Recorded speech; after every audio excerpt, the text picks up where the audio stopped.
नमस्कार, आप देख रहे हैं AR न्यूज और मैं हूं आपके साथ मानवी ठाकुर। शुरुआत करते हैं आज की फटाफट खबरों के साथ। वक्फ संशोधन बिल लोकसभा में पास, पक्ष में 288, विरोध में 232 वोट। आज राज्यसभा में पेश होगा मणिपुर में राष्ट्रपति शासन का प्रस्ताव पास। MP, छत्तीसगढ़ समेत देश के 12 राज्यों में आंधी बारिश के आसार। अगले 7 दिनों तक राजस्थान, गुजरात में लू की संभावना। हिमाचल में आज बारिश, बर्फबारी।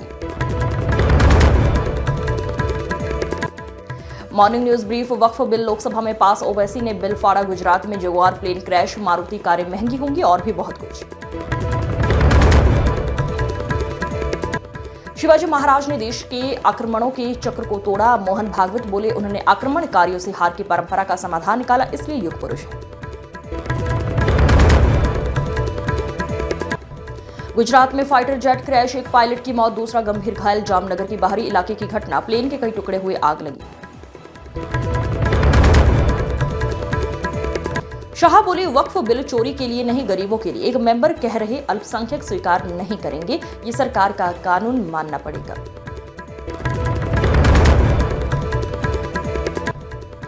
MPPSC में सिलेक्ट आंखों से दिव्यांग चला रहा बाइक कार। आवेदन के 4 दिन पहले सर्टिफिकेट बनवाया, ड्राइविंग लाइसेंस भी बना, बंदूक के साथ फोटो। अखिलेश बोले, इतनी बड़ी भाजपा अध्यक्ष नहीं चुन पा रही। शाह का जवाब, आपका अध्यक्ष 5 लोग चुनते हैं, हमारे करोड़ों मेंबर, इसलिए समय लग रहा।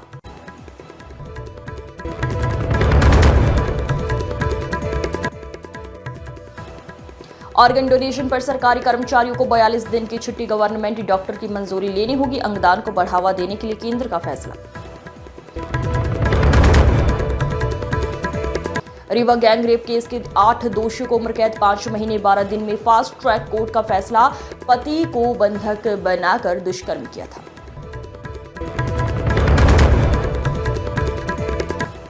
खरगोन, खंडवा, हरदा, बैतूल में ओले गिरने का अलर्ट। ग्वालियर, जबलपुर समेत आधे MP में आंधी बारिश का अनुमान। भोपाल, इंदौर में बादल रहेंगे। सागर में मां दुर्गा की अनूठी साधना। कील लगे झूले पर लेट शरीर पर लगाई जवारे, 20 दिन पहले त्यागा अन्न। CM बोले, हमारी संस्कृति में जीवन मूल्यों की महत्ता। भोपाल में भास्कर इंडस्ट्री एक्सीलेंस अवार्ड में उद्यमियों का हुआ सम्मान।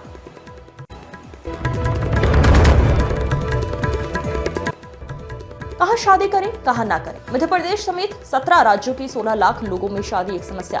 मजदूर से ब्याहनी पड़ रही ग्रेजुएट बेटी।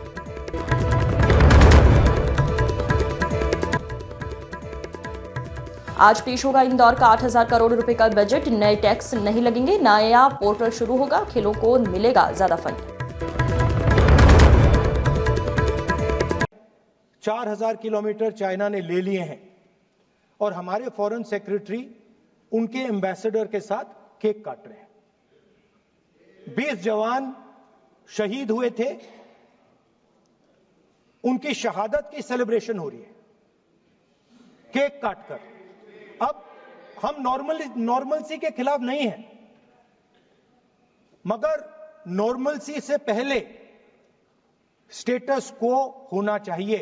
हमारी जमीन हमें वापस मिलनी चाहिए। We should get our land back. It has also come to my notice that the Prime Minister and the President have written to the Chinese. We are not finding out from our own people. It is the Chinese ambassador who is telling the people of India that the Prime Minister of India and the President of India have written to them. Foreign policy is about managing the external countries. You have given China 44,000 square kilometers of land. On the other side, our ally suddenly decides to impose tariffs on us, 26%, which is going to completely devastate our economy. Our auto industry, our pharmaceutical industry, they're all on the line. Agriculture. So I'm wondering, somebody once asked Indira Gandhi ji In the matter of foreign policy, do you lean left or do you lean right? And Indira Gandhi ji answered, I don't lean left or right, I stand straight. I'm Indian and I stand straight. And the BJP and the RSS have a different philosophy. When asked, do you lean left or do you lean right? They say, no, we bow our head right in front of every foreigner that comes in front of us. Sir, this is something that is in their culture, it is in their history, we know that. But we would like an answer from the government of India. What are you doing about our land? And what are you going to do? What are you going to do about this tariff that our ally has imposed on us? Thank you.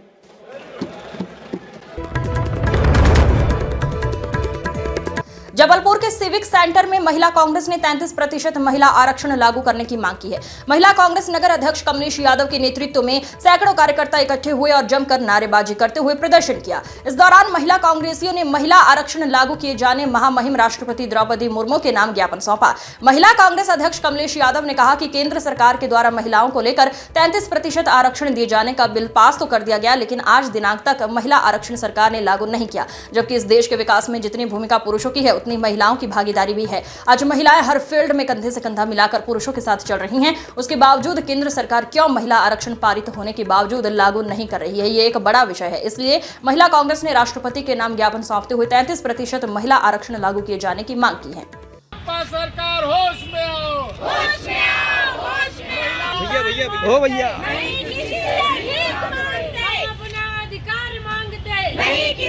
पारित हुआ था वो अभी तक लागू नहीं हुआ है। उसी के विरोध में आज महिला कांग्रेस द्वारा ये कार्यक्रम रखा गया है। हमारी राष्ट्रीय अध्यक्ष आदरणीय अलका लांबा जी के आदेशानुसार और प्रदेश अध्यक्ष विभा पटेल जी के निर्देशानुसार ये कार्यक्रम हम लोग ने आज महिला कांग्रेस का यहाँ जबलपुर में रखा हुआ है।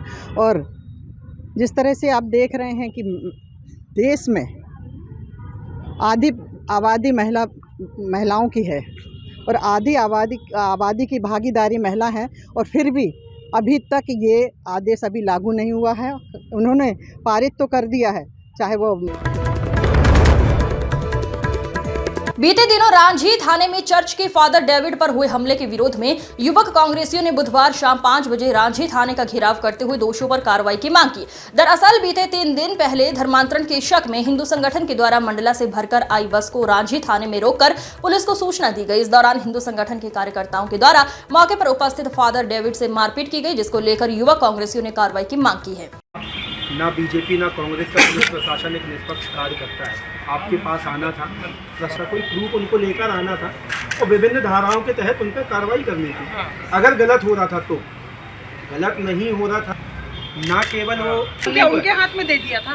कल ईसाई समाज का अपमान नहीं है, 31 तारीख को ईसाई धर्म का अपमान नहीं है, ये पुलिस की वर्दी का जवाब चाहती का भी अपमान है। आज आपकी वर्दी से भी लोगों का विश्वास उठेगा कि पुलिस के सामने भी पिटने के बाद अगर मामला कोई बहुत बड़ा गंभीरता से नहीं बन रहा कि कोई हाफ मर्डर या हत्या।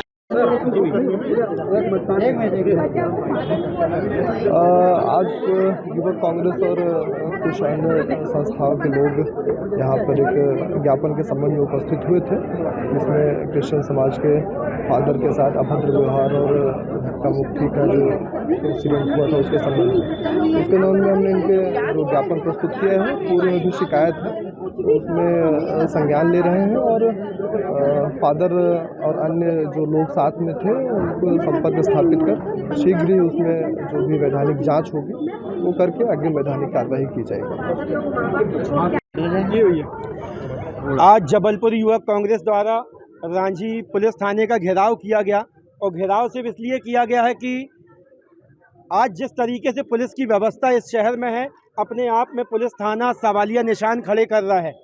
एक थाने के अंदर टीआई की मौजूदगी में और जिम्मेदार पुलिस अधिकारियों की मौजूदगी में ईसाई धर्म के धर्मगुरु और डॉक्टर डेविस जॉर्ज जी के साथ जो बजरंग दल के लोगों ने हिंदू संगठन का नाम। हम आज सर के पास आए हैं थाने में और सर से हम लोगों का अनुरोध है कि सर हम लोगों को इंसाफ दीजिए, क्योंकि हम लोग चाहते हैं कि कल हम एसपी ऑफिस में ज्ञापन दिए, उधर भी हमारी कोई सुनवाई नहीं हुई। हम लोगों से कहा गया कि 24 घंटे का टाइम, आज वो टाइम भी खत्म हो गया। आज हम अपनी अपील लेके हम थाने में आए, क्योंकि यहीं पर वो केस हुआ है और हमारे थाने के सारे प्रभारी लोग, बड़े बड़े लोग खड़े थे, उनके सामने हमारे फादर को मारा गया। सोचिए, वो एक सामान्य व्यक्ति है, उनकी इतनी इमेज बनी है, आज उनने बच्चों को ज्ञान। जनपद मैनपुरी में थामे नहीं थम रहा है आत्महत्याओं का सिलसिला। आए दिन कहीं न कहीं जनपद में आत्महत्या की घटनाएं देखने को मिल रही हैं। ऐसा ही एक मामला जनपद के शहर कोतवाली क्षेत्र के ग्राम नाया नगला निवासी ने दिव्या पत्नी दिनेश कुमार 35 वर्षीय महिला का शव मकान की दूसरी मंजिल के बरामदे में संदिग्ध परिस्थितियों में लटकता मिला। मृतक की बहन व भाभी आरोप, मृतक दिव्या का पति दिनेश एक प्राइवेट स्कूल में गार्ड की नौकरी करता है, जो चरित्रहीन स्वभाव का है। वो अपनी पत्नी को मानसिक यातना एवं मारपीट करता रहता था। मृतक का मायका जनपद फर्रुखाबाद के थाना मोहम्मदाबाद क्षेत्र के ग्राम सुहान खान में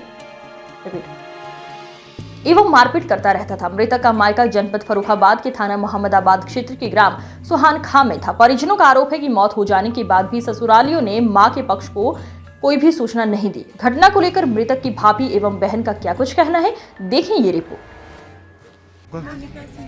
अच्छा, आप जो ना मृतका की कौन लगती हैं? अच्छा, ये मौत जो हुई है कैसे हुई है, क्या कारण था? बहुत उनकी बीमार क्या रहती थी, थोड़ा सा सर में दिक्कत थी 1.5 साल से। हाँ। तो उसकी वजह से दवा भी चल रही थी। दवा भी हम लोगों ने कहा कि हर जगह कराओ भैया, वो सिर्फ फर्रुखाबाद ही दवा कराते थे, ना कानपुर ले गए ना लखनऊ ले गए, कहीं भी दिखाने के लिए नहीं ले गए उनको। और क्या थी, कल हम लोग को तो रोज भी बात होती थी, कल बस हम लोगों ने फ़ोन नहीं किया, ना उनका फ़ोन कोई आया और ना ही हम लोग को कोई खबर मिली। ठीक है। उड़ती उड़ती खबर मिली कि दिव्या ने ऐसा कर लिया। 4 जगह पता किया तो उसके बाद पता चला कि हाँ वाकई में दिव्या ने ऐसा कर लिया। और इन लोगों ने हम लोग का इंतजार भी नहीं किया। अच्छा। हम लोग के आने से पहले इन्होंने डेड बॉडी उतार के और ले गए। अच्छा, डेड बॉडी उतार ली। हाँ, हमारा नाम चांदनी है। आप मृतका की कौन है? हम उनकी बहन है छोटी। अच्छा, मृतक का नाम क्या था? दिव्या। अच्छा, कहाँ उनकी ससुराल थी? मैनपुरी दीवानी। आप लोग कहाँ के रहने वाले? हम नगला सुबान खा के मेरे मायका था, हम फर्रुखाबाद से आए हैं। फर्रुखाबाद मेरी ससुराल है। अच्छा, किस तरह से इनकी मौत हुई, क्या बात? हाय मैया रे, कौन फोन नहीं करो माइटिया। हमें उड़ती उड़ती खबर मिली कि उन्हें फांसी लगाई दी। हमने जीजाडिया फोन करो दिया, हाय मैया डुकराटिया फोन करो, कौन फोन ना उठा, 10 कॉल करी, बड़ी मुश्किल उठाओ तो कहती दिव्या ने फांसी लगाई ली। अच्छा, तो दिव्या ने फांसी लगाई कहाँ पे थी?